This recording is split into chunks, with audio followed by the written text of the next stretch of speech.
thank you. All right. So just tell the people a little bit about yourself right quick. Okay, I go by the name YShaws. Been rapping for a while now. I've done a couple performances in the city, as well as got my song placed on radio for a number of years. And right now, I'm just working on another project. I just dropped Music on the Wall EP. That's on iTunes as of right now. So go and check that out. Nice. All right, all right, all right, all right. So we hear him. He has some credentials, and we're gonna have fun with Mr. Shaws today. We're gonna talk to him. But just before we do, we got something for you. Okay, okay. All right. Of those artists considered perfectionists, YShaws, a young hip-hop artist in Toronto's music scene, is ready to make his stamp. Inspired by hip-hop legends Notorious B.I.G., Jay-Z, and Nas, he works tirelessly on writing and creating his music designed to enlighten the minds of true hip-hop fans. Since his radio debut in 2006 with Right Back Oh My, Yeah, you hear that? Oh my. Hey yo, live from the bottom where everybody is trying to rap. YShaws has worked with many of Toronto's noted artists, such as Kim Davis and Daryl Riley. This ultimately garnered the attention of Champ magazine, deeming his lyrical flow as classic. I ain't leaving any foot traces of my past black. This here an obstacle course, I'm trying to overlap. It's hard to climb the walls when the walls looking like Shaq's back. YShaws is a businessman in its truest form, steadfast in his position of it's always business, never personal, a work ethic that continues to serve him well on his journey to the top. Now let's give a special In the Red welcome to Mr. Shaws. So, Mr. Shaws, you say you are a true music lover without borders or boundaries. Yes. An artist that prefers not to be placed in one category. But so, how do you define your music if not under the hip hop umbrella? Well, as of now, I still place myself under the umbrella of hip hop. Nowadays, it's really, there's a lot of music out there right now that's hip hop, and I'm not really a fan of that.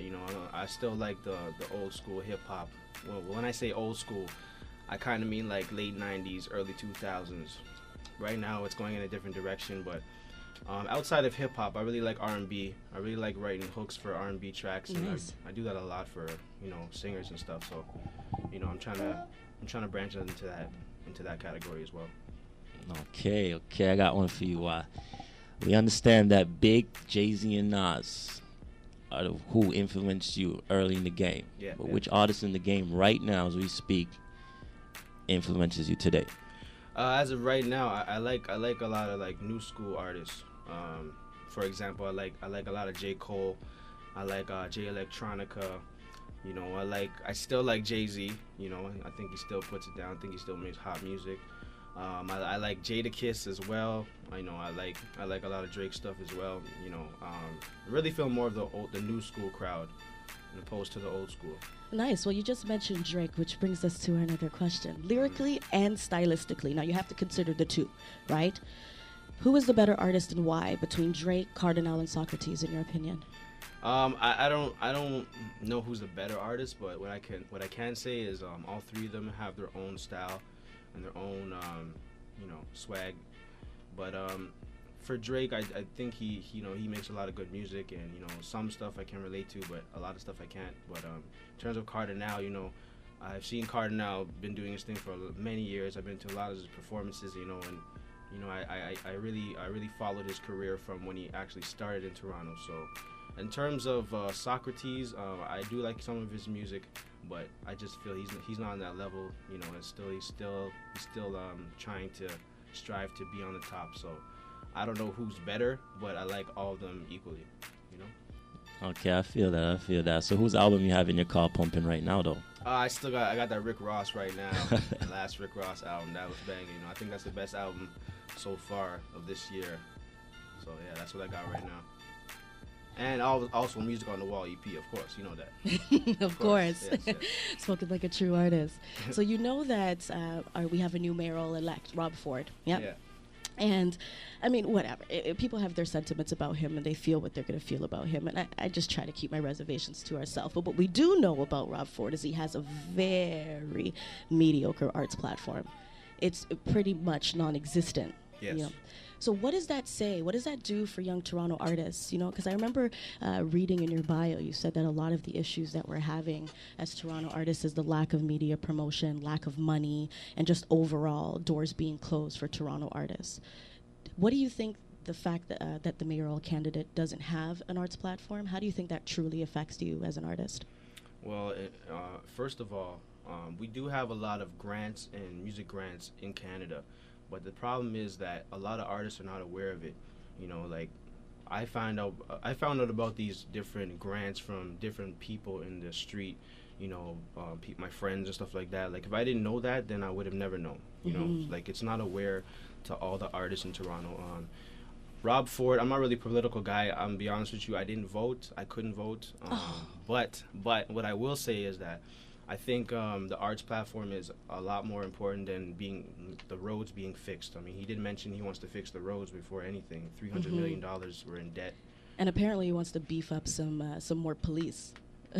Oh yeah. Which I thought was intense, considering that the arts sector brings in about $1 billion a year.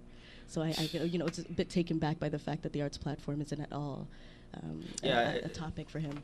Yeah, it's a touchy subject. I mean, Toronto's been in the sports industry for many years. I mean, we're still not known in the States. Like, it's crazy to me. Like, we've been in the sports industry for many years, and you ask people, where's Toronto? They don't even know.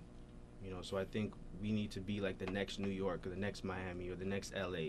I think we could be that one day, but we need to start now. Okay, I totally back that 100%. Yes. But seeing that you mentioned basketball, and I was reading your bio earlier, and seeing that you did a big transition right there. So I want to know about that. What made that change from basketball to what you do right now? Oh, speaking of basketball, I probably retired. Hurt my knee coming down here, but I made the transition. I was actually rapping while I was playing basketball, and I just fell in love with music more than basketball. You know, I always loved music even before I started playing basketball. So it was more of a thing where it wasn't really a transition. It was more of like what do I love more? What do I like doing more?